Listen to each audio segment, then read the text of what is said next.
E aí pessoal, bom dia, boa tarde, boa noite, tudo bem? Meu nome é Davi e hoje vamos ver um pouquinho mais sobre a soma de vetores, mas agora especificando com direções diferentes, perpendiculares, né? Ou em direções aleatórias. Vamos dar uma olhada? Antes da gente começar, já vou pedir para vocês se inscreverem aqui no canal e deixar seu like aí. Que de segunda a sexta estou sempre colocando algum vídeo aqui com uma aula de física ou uma resolução do Halliday, que pode ser bem útil para vocês aí, tá bom? Então, não esqueça de se inscrever. Então, vamos falar sobre a soma de vetores, mas agora com direções diferentes. Eu já falei sobre as direções iguais, foi na aula anterior, só clicar no card aqui em cima, tá? E vamos mexer agora com as direções diferentes. Em geral, sempre que a gente tem direções diferentes em dois vetores, como isso aqui acontecendo, esse vetor e esse aqui, nós em geral vamos resolver usando a chamada regra do paralelogramo.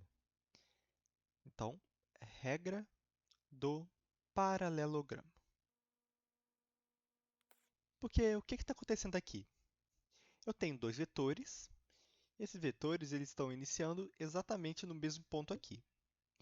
Mas como a gente viu na aula anterior, para a gente somar dois vetores quaisquer, nós vamos sempre do começo do primeiro vetor até o final do último vetor. E a ponta de um vetor sempre vai estar na parte de trás do vetor seguinte. Dessa forma, a gente vai conseguir somar. E aqui não vai ser diferente. Eu aqui vou ter total liberdade para transportar esses vetores para eu atender aquela condição que eu falei ali em cima. Porque aqui eu vou fazer o seguinte: eu vou pegar esse vetor aqui e copiar ele para cá. Por quê? O vetor é igual, a direção é igual e o módulo também vai ser igual. Com isso, em vez de ter uma soma entre esses dois vetores aqui, eu vou somar da mesma forma com que eu fazia antes, indo do começo do primeiro vetor até o final do último, tá? E por que a gente chama de regra do paralelogramo? Porque se eu transporto esses dois vetores aqui para cima, da mesma forma que eu fiz com o primeiro, eu fizer com esse aqui agora,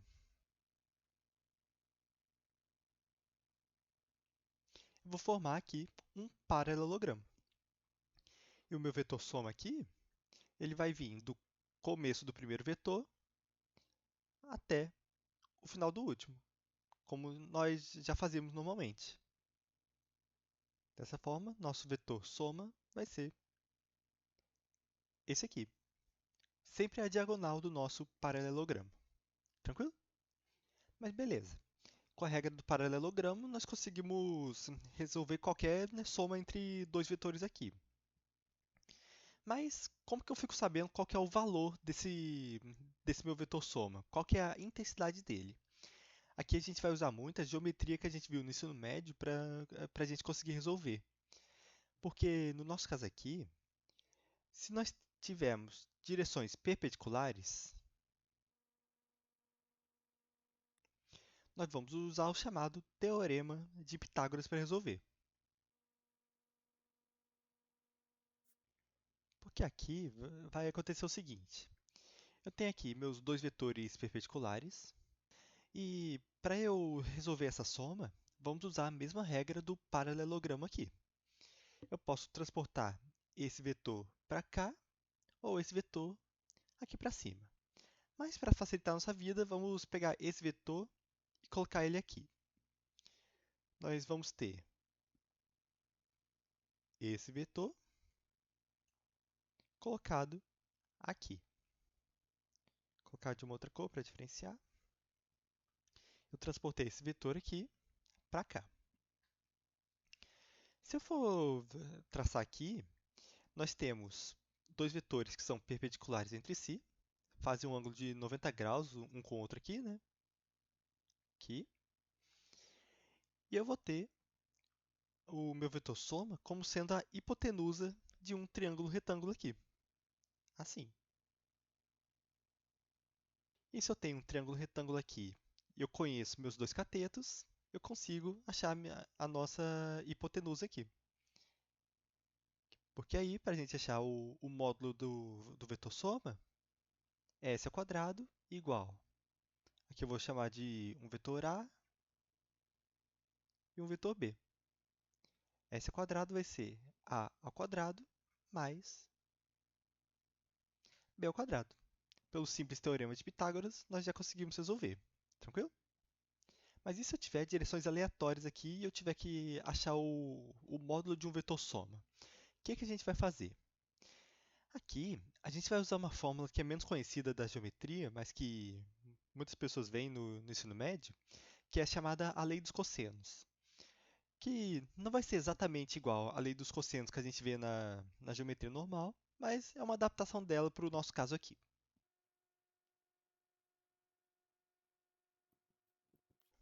Então, vamos supor que nós temos esses dois vetores aqui que nós vamos querer somar. Esse aqui e esse aqui. E considerando um ângulo θ entre esses dois vetores aqui. O que nós vamos fazer? Primeiro, nós vamos aplicar aquela mesma regra do paralelogramo que nós vimos antes. Vou fazer vou projetar esses dois vetores aqui, um para a ponta aqui do outro. Assim e assim. O que nós vamos fazer? Normalmente, quando a gente calculava a lei dos cossenos, a gente fazia aqui s ao quadrado igual a ao quadrado mais b ao quadrado, menos 2ab cosseno θ.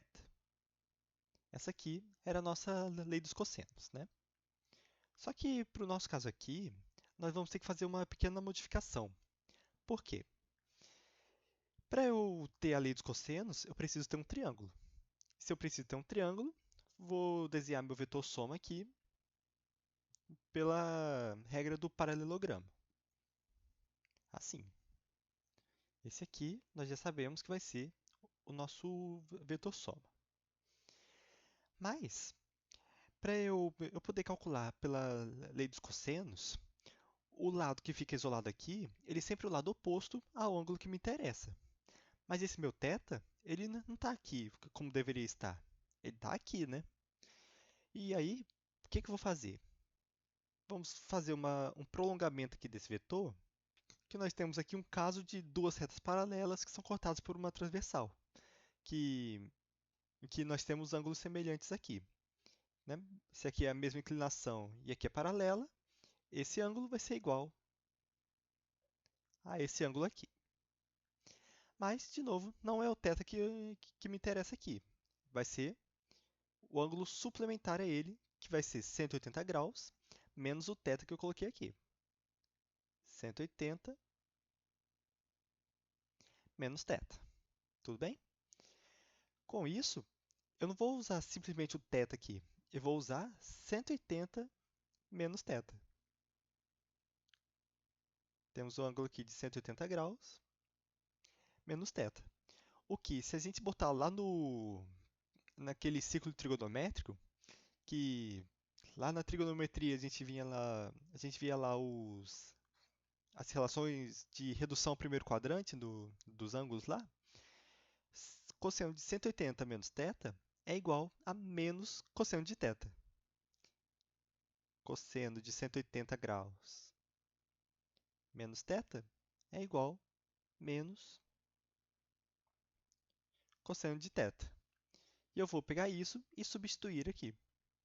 Porque no final vamos ficar com s ao quadrado igual a ao quadrado mais b ao quadrado menos 2ab vezes menos cosseno de θ. E menos com menos dá mais, né? O que quer dizer que, no nosso caso aqui, na nossa lei dos cossenos para vetores, vamos deixar como a ao quadrado mais b ao quadrado mais 2ab cosseno θ. Tudo bem? É por isso que a gente, quando for usar a lei dos cossenos para somar vetores aqui, nós, em vez de colocar menos 2ab cosseno, vamos usar mais 2ab cosseno. Tudo bem? E para a gente encerrar a aula de hoje, vamos fazer um exemplo para a gente entender melhor o que a gente quer fazer aqui. Para a gente entender melhor sobre a lei dos cossenos. Por exemplo, vamos supor que eu tenho esses dois vetores aqui, que são duas forças que estão puxando um bloco aqui. Para a gente conseguir somar e achar a força resultante entre esses dois vetores, nós vamos precisar usar a lei dos cossenos ali.